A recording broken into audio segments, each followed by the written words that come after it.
Burkina Faso. L'AES n'est pas un repli, encore moins une fermeture. Elle est une affirmation, l'affirmation de notre droit de disposer de nous-mêmes, de définir nos priorités et de bâtir une coopération régionale au service exclusif de nos peuples. C'est le refus d'un système où nos pays servaient trop souvent de terrain de manœuvre pour des agendas extérieurs. C'est la volonté d'être acteur principal de notre histoire et d'écrire nous-mêmes l'avenir de nos enfants. Madame la Présidente, l'Afrique, depuis 8 décennies, revendique légitimement sa place au Conseil de sécurité, car l'ONU se retrouve aujourd'hui dans la même situation que la défunte Société des Nations. Elle est incapable d'imposer sa voix et faire respecter ses propres principes, incapable de faire appliquer ses décisions et résolutions aux puissants, incapable de faire respecter le droit international, incapable de régler les multiples conflits et incapable d'évoluer et de se mettre au niveau des défis actuels.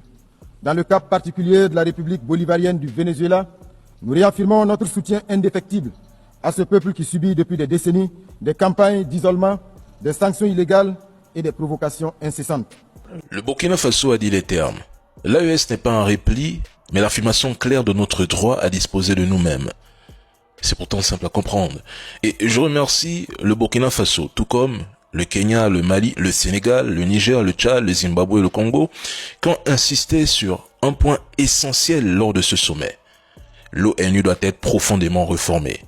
En près de 80 ans d'existence, le bilan de cette institution censée unir les nations ressemble davantage à un échec retentissant. Depuis sa création, plus de 65 guerres ont éclaté, emportant des millions de vies. Et pendant tout ce temps, certains pays se sont autodésignés en s'octroyant un droit de veto, comme si leur voix valait celle de près de 190 pays réunis.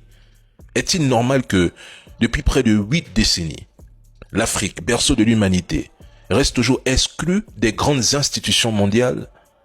Trouvez-vous logique qu'un continent de 54 pays, d'1 milliard d'habitants, avec une population jeune, dynamique et riche de ressources, soit réduit au silence et condamné à rester soumis aux puissances occidentales et à leurs instruments de contrôle?